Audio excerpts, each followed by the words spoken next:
Hi, this is TV's Dad from Kaiju After Hours, live from Erie Horror Fest in Erie, Pennsylvania. We have the pleasure today to be interviewing Mr. Michael Berryman, who's been in film and television for years. Mr. Berryman, you started, I believe the earliest film that I found listed for you was Doc Savage, Man of Bronze. Is that correct? That was my first role. I was going to Homestead in Alaska to be a nature photographer, and I had a small business in Venice Beach, California. And my next door neighbor was George Powell's son and daughter-in-law, and they had told George that there was this different-looking guy next door. And so George came by one day and he introduced himself, and I was very thrilled because I knew that he had produced War of the Worlds, Journey to the Center of the Earth, etc. at Warner Brothers. And he was a very gentle man, soft-spoken, and very quiet. Boy, that's good English for you. It's just a lovely, lovely man. And he said, look, I would like to put you in my movie, and I will give you a 2-day guarantee so you can be Taft-Hartley and join the Screen Actors Guild. And I know you're going to have to pay your dues of $400, so I'll pay you $600. And how's that? And I go, oh, cool. So I had a union card after 2 days, got to work at Harold Lloyd's estate, and play the Undertaker with Ron Ely. And I thought that would pretty much be my career. But the casting director for Doc Savage was also casting for another movie that wound up winning all of the Oscars, and it was called One Flew Over the Cuckoo's Nest. So they gave me a call one day out of the blue, and then I had to go get an agent, and I got sidetracked, and I never made it to Alaska. So thus began a very busy career. You had a very prominent role in The Hills Have Eyes, both 1 and 2, the original. Can you tell me a little bit about playing Pluto? Sure. I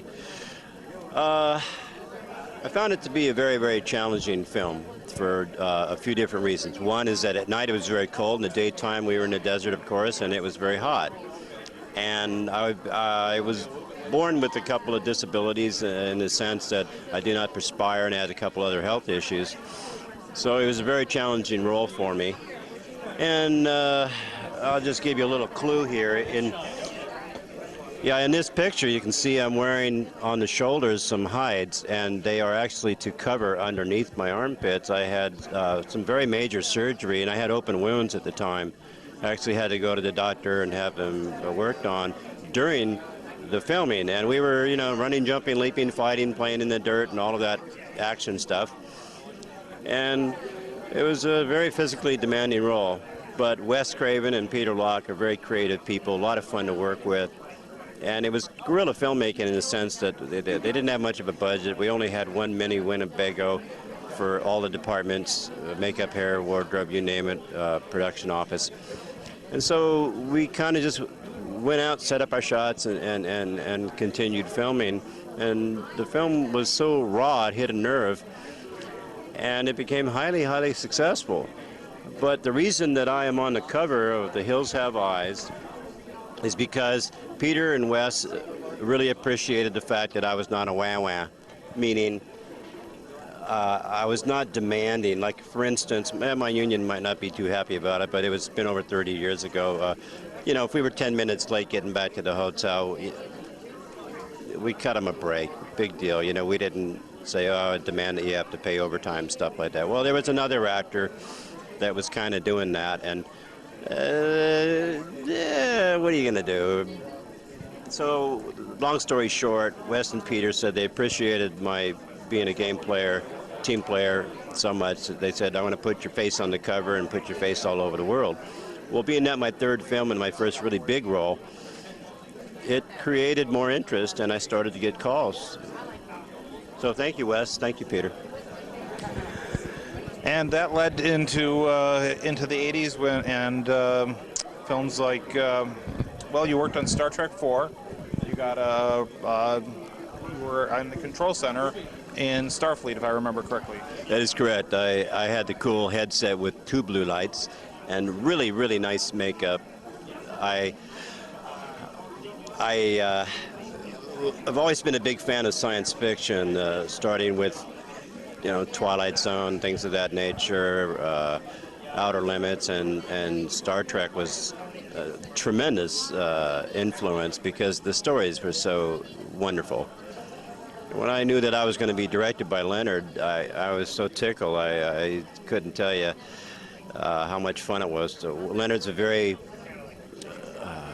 accomplished director, and his control of the set, I admired his work ethic. He was a no-nonsense kind of guy, and I really appreciated the environmental message in Star Trek 4. So coming home to the only blue sphere that's a Class 9 planet that we can survive on happens to be our home. So to me, it tied in a lot of aspects of science, the NASA program, the Hubble. The first couple of photographs, images we had from space of Earth, it really touched me. So to be part of the legacy of Gene's creation, thank you, Gene. And Majel Barrett is a friend, and she's a real sweetie. And I was always amazed at how the studios in the beginning said, this stuff isn't very interesting. But once it started making money, then they were very interested in it. But we already had created a huge fan base worldwide, and it is a phenomenon that still continues to this day. And then you later returned to the first season episode, The Conspiracy. You played Captain Ricks, correct? Yes, that's correct. I got to work with Mr. Stewart, and he has wonderful presence on stage, and he was very gracious, meaning there was none of this, I'm a thespian, you're not kind of thing. There was none of that. It was just camaraderie, and that's one of the aspects of working in the film industry, is that it's not about the ones that get the press and the headlines and, misbehave. It's about families, talented people in front of the camera, behind the camera, etc., that create a huge industry that is very, very important for everyone. And I'm so very grateful to be a part of one of the most ancient of all arts, which is storytelling. By the way, I wore that makeup home from the studio to pick up my girlfriend's kids from grammar school, and in order to get there on time, I had to go a little faster than the speed limit, and there was a police officer in front of me, and as a highway patrol officer, and I slowly rolled past him, and he turned to me and gave me kind of a dirty look, and he saw me dressed like that, and he didn't know quite what to make of it, so I did this. I was miming my ship. I'm very, very late. I have to connect with my ship. And I kind of went like, please. And the poor guy, we're doing like 75 miles an hour, and the poor guy he literally does this. He closed his eyes, put his hand over his head, turned, and waved me on. I swear, it's the truth. And so I go, cool. And I rolled right along, got to class, picked the kids up, and we went to the supermarket, and went shopping. I said, just pretend everything's normal. And it was fun. But it was a real mess to get all that stuff off, I imagine that's a lot of fun.